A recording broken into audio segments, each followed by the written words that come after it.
Hey, Guten Morgen. Nous voici dans la deuxième partie concernant les animaux à Montréal. Donc je rappelle, vous avez la première vidéo, je sais pas de quel côté, je vais mettre l'affiche.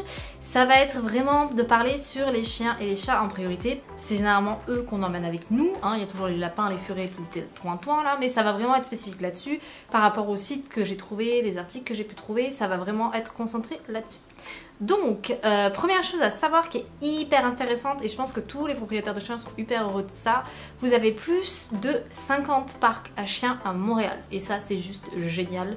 Je trouve ça vraiment hyper trop cool. J'ai pas de chien moi-même, mais je trouve ça vraiment bien que la ville s'organise de façon à accueillir correctement vos meilleurs amis à vous. Surtout qu'en France, j'ai pas l'impression qu'il y ait énormément de parcs à chiens. Enfin, je dis peut-être des bêtises, hein, peut-être dans les grandes villes, style Paris, Marseille et tout, mais je pense pas qu'il y ait énormément de parcs à chiens. En tout cas, voilà, vous avez à Montréal plus de 50 parcs. Ces parcs ont des règlements, bien sûr. Je vais pas vous les détailler parce que sinon la vidéo va encore durer 500 ans, mais quand vous rentrez, veillez à bien lire les règlements, ou alors même avant d'y aller, regardez sur internet les règlements des parcs à chiens pour être sûr d'être tranquille par rapport à ça. Sachez que certains parcs ont des infrastructures, donc ils vont avoir par exemple des tables pour s'asseoir ou pour faire monter les chiens, des petits trucs où ils peuvent faire des parcours, etc., etc. Il y en a qui n'en ont pas ou autre. Moi j'ai que vu ceux qui en avaient, et ceux qui en avaient pas, en fait c'est les gens qui ont un peu fabriqué eux-mêmes des trucs.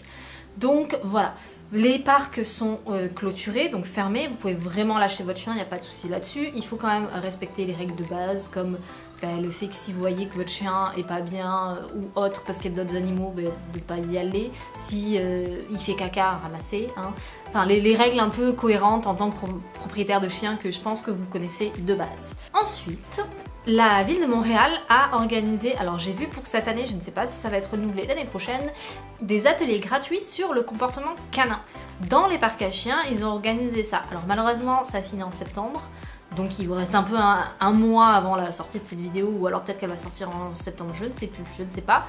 Mais enfin voilà, vous avez la possibilité d'avoir gratuitement des ateliers sur le comportement canin mis en place par la ville de Montréal. Et ça, je trouve vraiment, encore une fois, qu'ils s'investissent là-dedans, c'est vraiment cool. C'est pas dans tous les parcs canins, il faut se renseigner exactement où c'est, et il faut, je pense, s'inscrire, voir les horaires, etc., etc. Mais ça, je vous laisse faire si vous êtes intéressé. Alors, on va parler des transports en commun, que ce soit le bus ou le métro.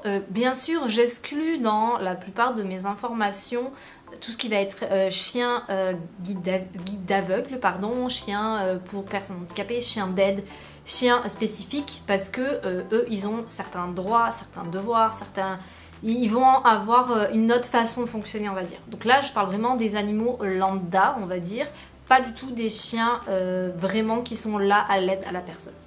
Les chiens dans les bus et les métros sont autorisés, par contre il faut obligatoirement qu'ils soient placés dans une cage ou un récipient de transport rigide et fermé. Donc votre petit chihuahua, il n'y a pas de souci. Par contre votre gros golden retriever ou votre... alors je dis une race un peu au hasard parce que je connais pas très bien, mais votre gros berger allemand va être un peu plus compliqué, surtout en hiver, hein. Il fait froid, et pour monter la caisse dans le bus ou monter la caisse dans le métro et tout, c'est vraiment beaucoup plus compliqué.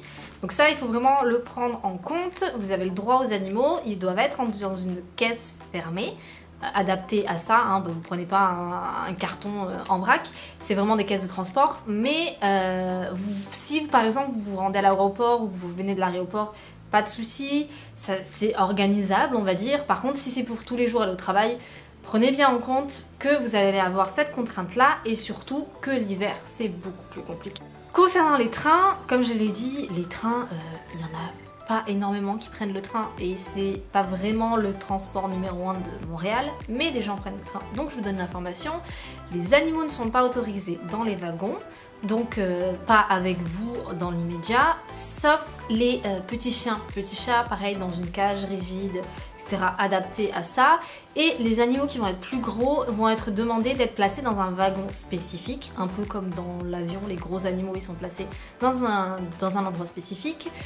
Cage, pareil, obligatoire. Et attention, ça peut vous valoir une augmentation de prix sur votre ticket, voire peut-être un double ticket. Bien sûr, ça dépend des trains, ils font pas tous ça, ça dépend certainement de la compagnie ou autre, mais pensez bien à vous renseigner comme en France, à savoir à l'avance si vous allez devoir mettre votre chien dans une caisse dans un autre wagon, donc s'il est malade ou autre, prévoir les médicaments, ou à l'inverse, si c'est un petit animal et que vous l'avez avec lui, vous renseignez avant de savoir si vous devez prendre un supplément pour lui ou si vous devez carrément payer un autre ticket. Une petite chose bien à savoir, bien sûr ça va dépendre des endroits où vous allez aller. Par exemple le centre commercial à côté de chez moi, les animaux, donc c'était souvent les chiens, hein, parce qu'il y avait rarement des chats, mais aussi j'en ai croisé, j'ai croisé des chats, sont autorisés dans le centre commercial, il n'y a pas de souci là-dessus, sauf il me semble dans le Maxi qui était un magasin alimentaire, là ils n'étaient pas autorisés. Les chiens et chats ne sont pas autorisés dans les restaurants et dans les magasins. Alors bien sûr, c'est ce que j'ai lu dans l'article, mais je pense, vu que mon centre commercial à moi autorisait les chiens et les chats, ça va vraiment être spécifique là où vous voulez aller. Si vous voulez vraiment partager un moment avec votre chien et que vous allez au restaurant, téléphonez avant pour savoir s'ils les prennent pas. La plupart ne prennent pas, donc faites vraiment attention, ce n'est pas du tout comme en France, soit en terrasse ou autre, c'est pas autorisé, ou dans les magasins, certains magasins spécifiques, ils ne vont pas vouloir. La plupart du temps, les gens les laissent à l'entrée sur un poteau ou autre, mais ça, faites attention aussi. Si votre chien reste trop longtemps, quelqu'un peut signaler et donc la brigade peut arriver pour essayer de comprendre si vous l'avez abandonné, s'il est en bonne condition, etc., etc. Et surtout, pensez bien que l'hiver, vous n'allez pas pouvoir laisser votre chien 3 minutes dehors parce qu'il pèle sa race.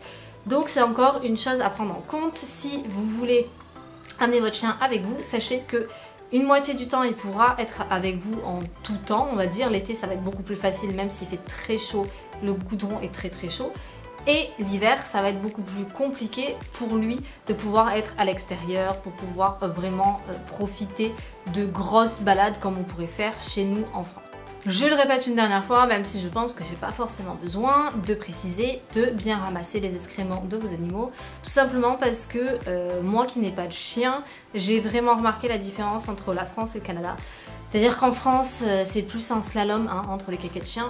Je ne dis pas que c'est vous, je ne dis pas que c'est un sport national chez nous, mais en tout cas une chose est sûre, c'est que ici la ville est beaucoup plus propre au niveau de tout ce qui est excrément canin ou excrément d'autres choses d'ailleurs. Hein. C'est vraiment beaucoup plus propre, donc pensez bien à prendre cette habitude-là si vous ne l'avez pas encore et sachez en tout cas que les gens ont tendance à appeler ou même à aller vous voir si vous ne le faites pas parce que c'est très mal vu ici. Donc si vous voulez prendre une bonne habitude en vous expatriant, pensez à celle-ci avec votre animal. Voilà. Une vidéo pas très longue, c'est la deuxième vidéo de nos 3 vidéos sur l'expatriation avec son animal, chien, chat ou cochon d'Inde. Hein. Je vous dis à la prochaine, j'espère que la vidéo a pu vous intéresser, j'espère que vous avez vu la première vidéo pour mieux comprendre ce que j'ai pu dire ici. Et si vous voulez avoir plus d'informations sur le fait de prendre un appartement avec un animal, sur vos recherches d'appartement avec un animal ou des infos sur un site qui peut vous intéresser pour vous aider à la recherche d'un appartement avec animal, je vous laisse regarder la prochaine vidéo qui va être avec mon amie Lison qui elle a un chien depuis plusieurs années. Elle s'est expatriée ici à Montréal et elle va un peu nous expliquer comment les choses se sont passées avec son chien Lucky. Voilà, je vous laisse mettre un pouce en l'air, un commentaire si vous avez quelque chose à dire, vous abonner à la chaîne bien sûr si vous voulez voir la suite et puis je vous dis à la prochaine. Bye bye.